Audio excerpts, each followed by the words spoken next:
Hi dear learners of English, greetings. This is Rahman and you are attending OSC classes of English language.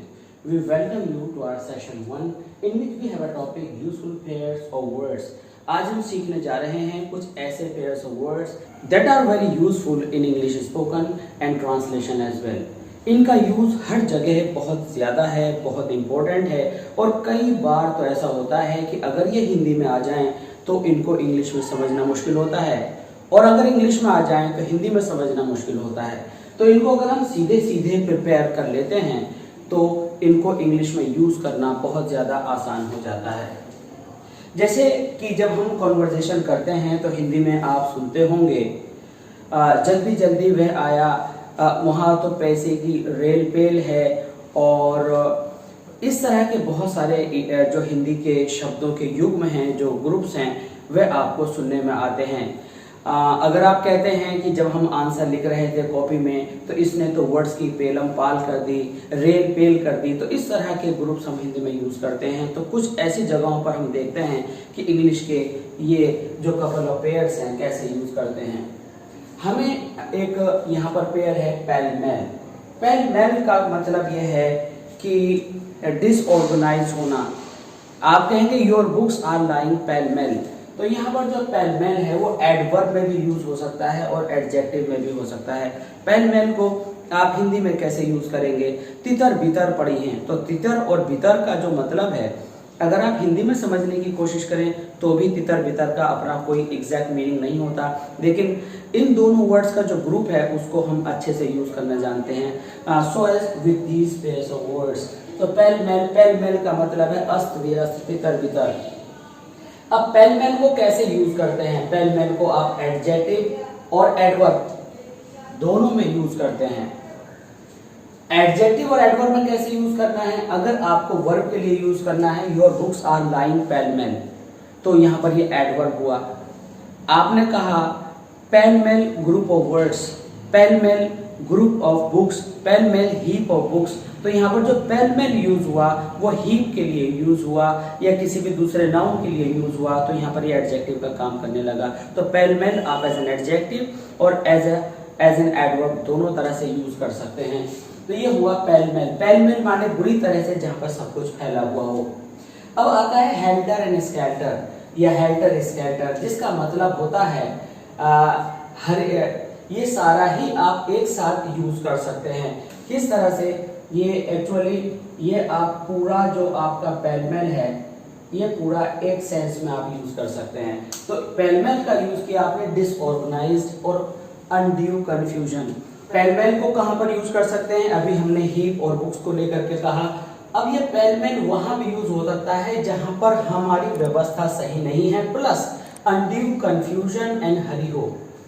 जैसे कि मान लीजिए हमें experiment के लिए या प्रैक्टिकल के लिए कुछ स्टूडेंट्स को लेकर के जाना है लैब के अंदर, लेकिन वो जो एक व्यवस्था है उनके जाने की कोई व्यवस्था नहीं है, एक एक करके नहीं जा रहा, कोई भी जा रहा है, कितना भी जा रहा है, और जो टेबल्स हैं वहाँ पर बिना किसी सिस्टम के स्टूडेंट्स जो है वहाँ पर इकट्ठा हो गए हैं, तो हम वहाँ पर कहेंगे अनड्यू कंफ्यूजन एंड हरी। ये नहीं समझ में आ रहा कि अब किसने बोलना है, क्या होगा। सपोज कीजिए आप स्टेज पर कोई शो कर रहे हैं, अब आपने एक ग्रुप को कॉल अपॉन द स्टेज किया, अब वो ग्रुप नहीं आया, दूसरे आ गए और फिर उसके बाद एक और आ गए। एक अव्यवस्था बनी हुई है और वह अव्यवस्था रुक नहीं रही है, समय लगातार खर्चा हो रहा है और व्यवस्था नहीं रुक पा रही। तो ऐसे में आप कहते हैं अनड्यू कंफ्यूजन एंड हरी, जल्दबाजी हो रही है और कंफ्यूजन है और ये क्लियर नहीं हो रहा कि क्या होना है। ऐसा दृश्य आपको रेलवे स्टेशन में ट्रेन के अंदर एंट्री करने में भी कई बार देखने में आता है। नेवर पॉज, तो ये सारी सिचुएशन इस पेल-मेल के अंदर हैं और सिर्फ पेल-मेल के अंदर ही नहीं, हेल्टर स्केल्टर के अंदर भी हैं। हेल्टर स्केल्टर को विशेष तौर से आप उस जगह भी यूज कर सकते हैं जहां पर आपका कोई भी जो थिंग्स हैं वो फैली हुई हों।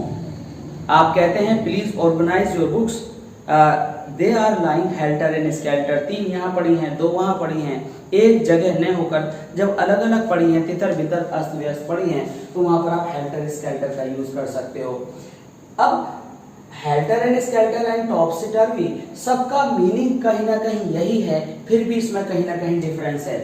टॉपसी टर्वी का मतलब होता है कि एक तो होता है कि आपके टॉयज हैं, टॉयज एक जगह होने चाहिए, लेकिन 3 यहाँ पड़े हैं, 2 वहां पड़े हैं। लेकिन टॉपसी टर्वी के अंदर एक चीज और विशेष और भी आपको ऐड करना है।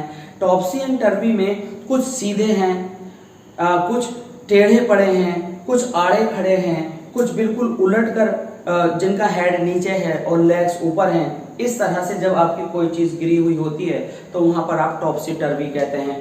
तो यहाँ पर हमने देखा कि पेलमेल वहां होता है जिसे आप हिंदी में पेलम पाल कहते हैं, और आपके पास 2 मिनट बच रहे हैं और फटाफट आप लिखते जा रहे हैं और कोई भी आपके थॉट्स ऑर्गेनाइज नहीं है, और जैसे कि नेवर पॉज, तो उसमें आप पेलमेल लगाते हैं। हेल्टर स्केल्टर वहां पर लगाते हैं। अब हम शॉर्ट में आपको बता रहे हैं कि जहां पर आपके बुक्स हैं, आपने अभी हम स्टडी किया है, कुछ किताब को आपने निकाला, नीचे वाली बुक्स ऊपर आ गई, ऊपर वाली नीचे आ गई, 2 साइड में रख गई, तो वो जो बुक्स हैं आपकी हेल्टर स्केल्टर हो गई।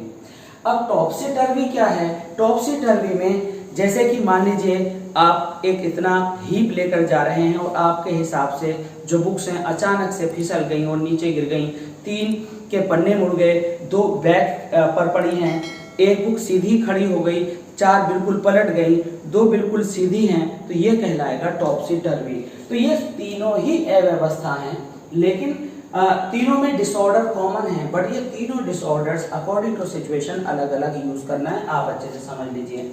इसके बाद आता है हगर मगर। ये एडजेक्टिव की तरह से भी यूज हो सकता है, एडवर्ब की तरह से भी यूज हो सकता है, नाउन की तरह से भी यूज हो सकता है और वर्ब की तरह से भी। अगर वर्ब की तरफ से होगा तो हगर मगर का सेकंड फॉर्म हगड़ मगड़, ये भी पास्ट पार्टिसिपल भी हगड़ मगड़ ही होगा। अब इसका क्या मतलब है? हगर मगर का जो मतलब है उसका मतलब है अ स्टेट ऑफ कंफ्यूजन या हिडन एम। अब हगर मगर क्या होता है?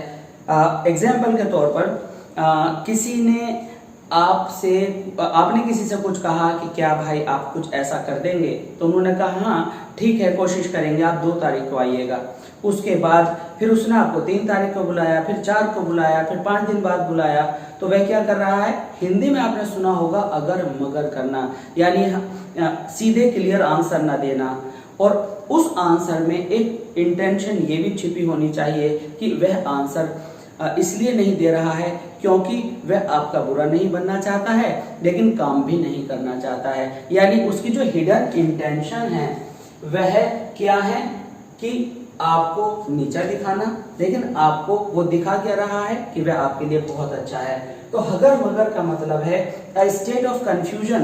कंफ्यूजन कुछ गिरने के बाद नहीं, कंफ्यूजन इस सिचुएशन में कि आप ये नहीं बिलीव कर पा रहे हैं कि पर्टिकुलर पर्सन आपका वर्क करवाने वाला है या नहीं, और साथ साथ में उसका जो यहाँ पर हिडन एम है, वो हिडन एम क्या है? Just to let you down, वो आपको नीचा दिखाना चाहता है। तो हगर मगर इस तरह का स्टेट ऑफ कंफ्यूजन है जहां पर आप ये जज ना कर पाए, जहां पर आप ये जज ना कर पाए व्हाट्स गोइंग टू हैपन, आखिर होने वाला क्या है, और इसमें सामने वाले का जो एक तरह से डिसीट है या एक तरह से वो आपको चीट करना चाहता है का इंटेंशन हिडन हो। इसके बाद आता है हिगलेडी पिगलेडी। अब ये बड़ा अजीब सा गंदा सा वर्ड सुनने में लगता है, लेकिन है तो बोल सकते हैं। अब हिगलेडी पिगलेडी भी अटर डिसऑर्डर है, ये भी अटर डिसऑर्डर था। अब इस हिगलेडी पिगलेडी में क्या करना है? मान लीजिए कि कहीं पर हम मैरिज में हैं और हमने किसी ओपन में इंतजाम किया है, वहीं पर जो है आपका डिनर चल रहा है और मौसम खराब हो गया और बारिश आ गई, तो वहां का जो सिस्टम है वो हिगलेडी पिगलेडी हो जाएगा। कहीं कीचड़ हो गई, कहीं सूखा है, कोई आ रहा है, कोई जा रहा है, वहीं गीला है, तो उस अस्त व्यस्तता को हिगलेडी पिगलेडी कहेंगे। तो अब आप देखेंगे कि पेलमेल समय को लेकर के जल्दबाजी से संबंधित है, हेल्टर स्केल्टर केवल फैलाव को लेकर संबंधित है, टॉपसी टर्वी में ओनली सीधी, ये जो आपका पेयर ऑफ हिंदी वर्ड है ये वहां पर वर्ड से है, वहां पर आ सकता है। हगर मगर में हाँ कर रहा है, ना कर रहा है, कभी हाँ कहता है, कभी ना कहता है, अटर कंफ्यूजन में है और वह ऐसा इसलिए कर रहा है ताकि आपको नुकसान हो, तो उसकी इंटेंशन इस तरह की। हिगलेडी पिगलेडी में भी डिसऑर्डर है, और जो कि आप देख सकते हैं एडजेक्टिव और एडवर्ब दोनों में यूज हो सकता है, का मतलब है कि कहीं पानी है, कहीं सूखा है, अव्यवस्था बनी हुई है। तो आप कहेंगे we took our lunch higgledy piggledy, we took our feast higgledy and piggledy. तो यहाँ पर ये क्या हुआ? यहाँ पर ये हुआ एक एडवर्ब, और एडवर्ब क्यों हुआ? क्योंकि वर्ब के बारे में बात कर रहा है। अब यहाँ पर आपने कहा हिग्लेडी पिग्लेडी फीस्ट, तो यहाँ पर जो फीस्ट आपने लिया वो हिग्लेडी पिग्लेडी लिया, तो यहाँ पर ये नाउन से पहले आया, फीस्ट से पहले, इसलिए एडजेक्टिव हुआ। तो यहाँ पर हो गया अस्त व्यस्तता वाली आपकी दावत।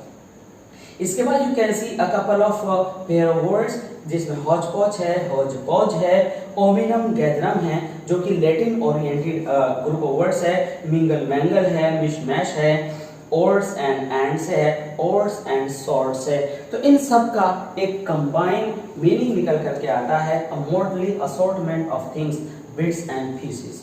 अब इसको क्या समझें, हॉच पॉच का मतलब है जैसे कि आपने टेबल लगाई हुई है, अब उसमें आपने क्या करना है कि 2003 के रजिस्टर्स एक साथ लिए हैं, या कोई शेल्फ है, अलमीरा है, या जो भी है, उसमें आपने रिकॉर्ड ईयर वाइज लगा रखा है। अब क्या हुआ, किसी अनजान व्यक्ति ने या किसी अनस्किल्ड पियोन ने क्या किया कि आपके 2003 के 4 में रजिस्टर्स रख दिए, 4 वाले 2010 में रख दिए, तो आप कहेंगे कि भाई सारे रजिस्टर्स आपने हॉच पॉच कर दिए हैं, सारे रजिस्टर्स आपने हॉच पॉच कर दिए हैं, you can use any one of this two. तो हॉच पॉच का मतलब होता है कि जो क्रम है वो बिगड़ गया है। हॉच पॉच ऐसे नहीं होता कि आपने यूं लिया और यूं बिखेर दिया, 4 यहाँ पड़े 3 वहां, तो वो इस कैटेगरी के अंदर आ जाएंगे, हेल्टर एंड स्केल्टर में। हेल्टर स्केल्टर कि आपने कपड़े एक जगह पर टांगे हुए हैं, अब आपको ट्राउजर्स देखा तो टी शर्ट नहीं मिल रही, टी शर्ट देखी तो ट्राउजर्स नहीं मिल रहा, तो हेल्टर स्केल्टर में आया। लेकिन जब आपने क्लासिफिकेशन किया या किसी को क्रोनोलॉजिकल ऑर्डर में लगाया, लेकिन वो आगे पीछे हो गया, तो वो हॉच पॉच या हॉच पॉच हो जाता है। या आपका कोई क्रम या सीक्वेंस बिगड़ गया तो हॉच पॉच और हॉच पॉच में होता है, इसे हम नाउन में यूज करते हैं। आई फाउंड हॉच पॉच इन द क्लास, यानी अव्यवस्था, अस्त व्यस्तता, वहां पर हॉच पॉच या हॉच पॉच होता है। मोर्टली असॉर्टमेंट, मोर्टली असॉर्टमेंट का मतलब होता है जहां पर चीजें क्लासिफाइड नहीं होती, जहां पर सब कुछ मिक्स करके रख दिया जाए। तो आप देखेंगे कि वो ऐसे फिकी हुई तो नहीं है, लेकिन जो आपके रजिस्टर्स हैं, जो आपके फोटोग्राफ्स हैं, वो आपने जो उनकी एल्बम्स बनाई हैं, वो 2012 के 2012 में नहीं, इधर उधर दूसरे ईयर्स में चले गए हैं, तो उसे आप कहते हैं, क्या कहते हैं, उसे आप कहते हैं कि भाई हमारे फोटोग्राफ्स हौच पौच हो रहे हैं। उसी तरह से आप ओमिनम गैदरम बोल सकते हैं, मिंगल मैंगल बोल सकते हैं। मिंगल का लिटरल मीनिंग होता है मिक्स कर देना, तो वो मिक्स हो गए हैं। मिशमैश, तो वो इधर के उधर हो गए हैं। ओर्स एंड एंड्स, बिल्कुल सेम वही मीनिंग है। ओर्स एंड सोर्स, वही सेम मीनिंग है। तो जब आप जो है क्रमागत रूप को खो चुके हो, तो वहां पर आप इनमें से कोई भी पेयर वर्ड्स यूज कर सकते हैं, जिसका मतलब है असॉर्टेड, अमोर्टली असॉर्टमेंट ऑफ थिंग्स या अनअसॉर्टेड थिंग्स। तो यहाँ पर आप कह सकते हैं बिट्स एंड पीसेस। सपोज कीजिए कि आपने कुछ पर्चियां अलग काट कर बनाई थी, उनका साइज अलग था, कुछ बड़ी अलग बनाई थी, वो आपस में मिक्स हो गई, तो उसको हम इनमें से किसी भी एक्सप्रेशन से एक्सप्रेस कर सकते हैं। इसके बाद आया हमारा हमड्रम। हमड्रम एडजेक्टिव भी है, हमड्रम नाउन भी है, जिसका मीनिंग निकल कर आता है मोनोटोनस और टायरसम। टायरसम या मोनोटोनस मीन्स लेकिंग एक्साइटमेंट, जिसके अंदर जोश ना हो।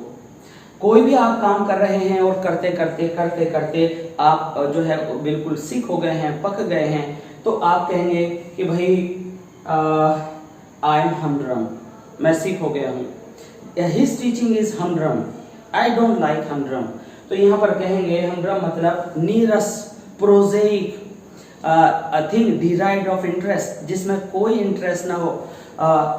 यू आर डेप्राइव्ड ऑफ इंटरेस्ट, जिसके अंदर आपको कोई मजा नहीं आ रहा, वो चीज आपके लिए हमड्रम होती है। मोनोटोनस का मतलब होता है उदासी लाने वाला, एक्साइटमेंट कम करने वाला, टायरसम थकाने वाला।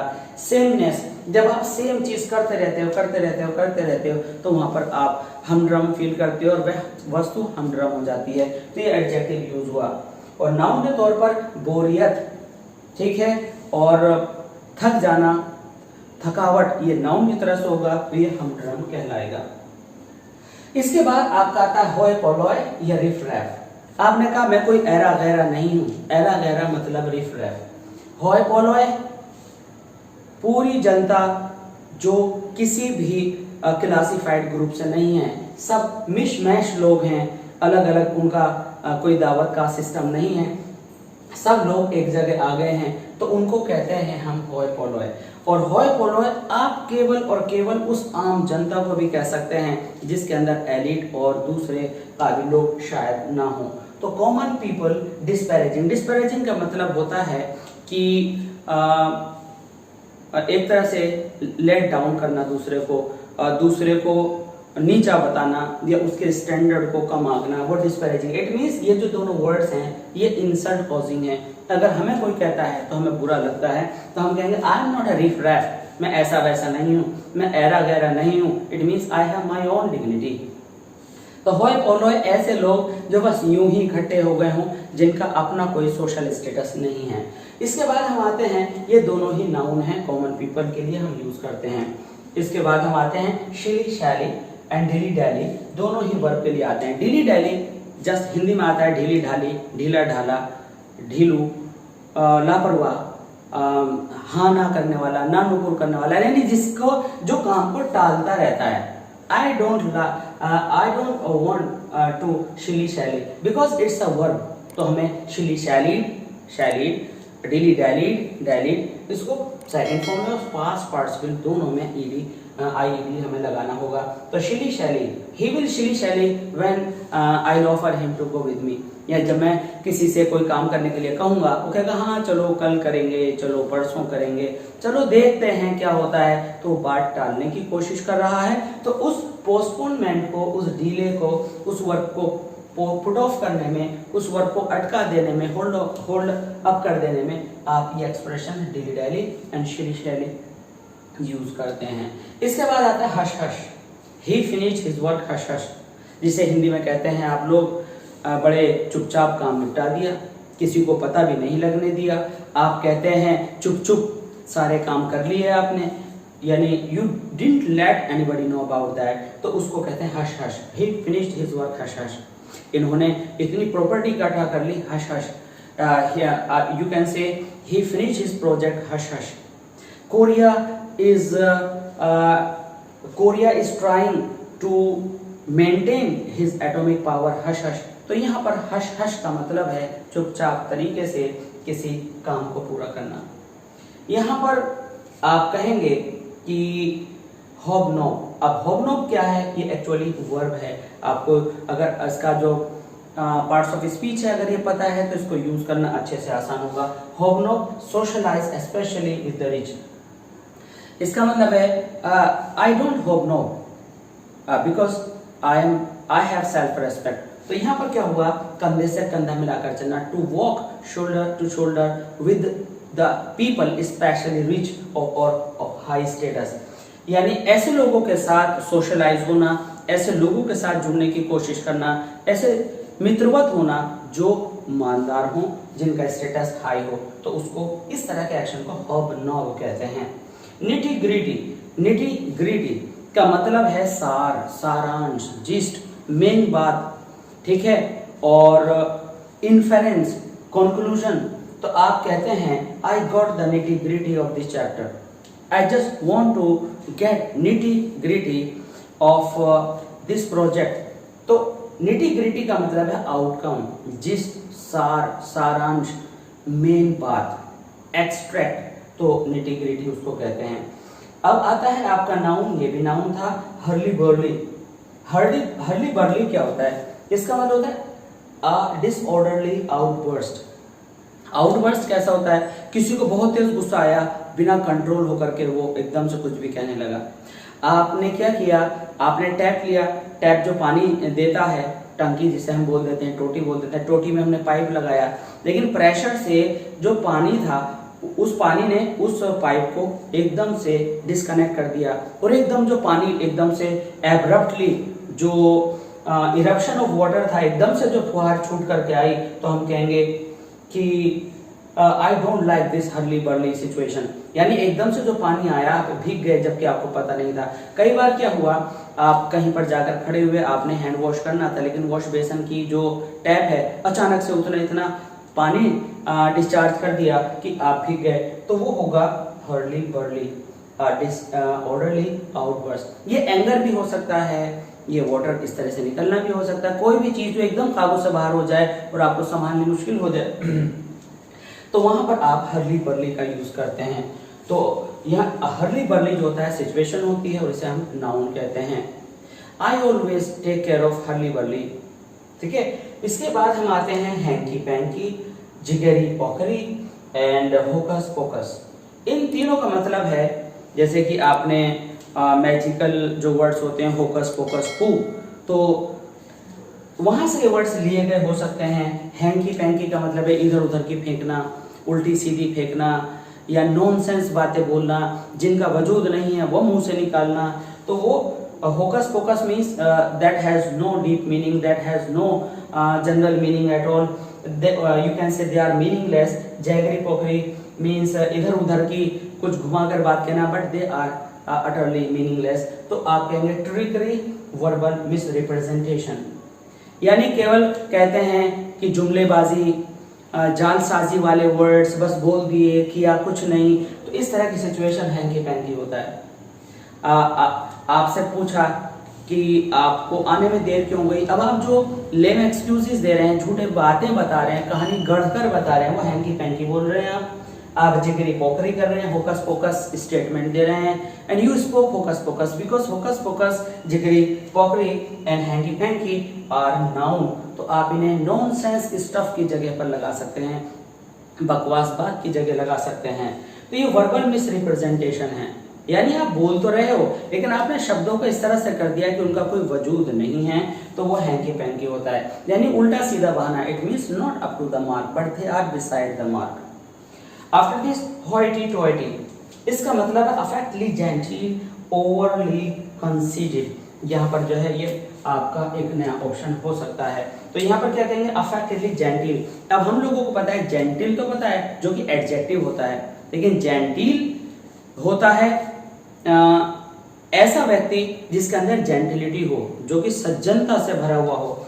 अब जो बनावट वाले लोग होते हैं, जो सज्जनता दिखाते हैं, जो अपने आप को बहुत ही सोफिस्टिकेशन में, बहुत ही बनावट के साथ दिखाते हैं, तो हमने यहाँ पर लिखा ओवरली कंसीडेड, जो बहुत घमंड होता है, जो बड़े नजाकत से यूज करना, खाना, दिखाना, अपने आप को एक्सपोज करने की कोशिश करते हैं, उन्हें हम होइटी टोइटी कहते हैं। मतलब कहने का क्या है, hoity toity are those who are arrogant, who believe in showing off something, जो दिखावे में बिलीव करते हैं और अपने आप को बहुत ही तौर तरीके और स्मार्ट और अप स्टैंडर्ड और हाई स्टेटस का दिखाना चाहते हैं, तो वो लोग होइटी टोइटी होते हैं। तो आई होप ये जो यूजफुल पेयर ऑफ वर्ड्स हैं, इनका यूज इस सेशन 1 में आपने अच्छे से सीखा होगा। अगले सेशन को जरूर सुनिएगा, इन्हीं ग्रुप के वर्ड्स, दूसरे वर्ड्स के साथ हम आपके साथ होंगे और हमारे लिटरेचर, राइटिंग सेक्शन और इंग्लिश के हर पहलू से रूबरू होने के लिए बने रहिए हमारे चैनल और ऐसी क्लासेस ऑफ इंग्लिश लैंग्वेज पर। और प्लीज़ सब्सक्राइब कीजिए, शेयर कीजिए और बहुत ही अच्छे पॉजिटिव कमेंट्स आप प्लीज़ ज़रूर कीजिएगा, जो आपके रिक्वायरमेंट है ज़रूर कीजिएगा। आपका एक थंब हमारे लिए मोटिवेशन में, हमें मोटिवेट करने के लिए बहुत ही इम्पोर्टेंट रोल निभाता है। I think you like our channel and thanks for being with us. Thanks a lot.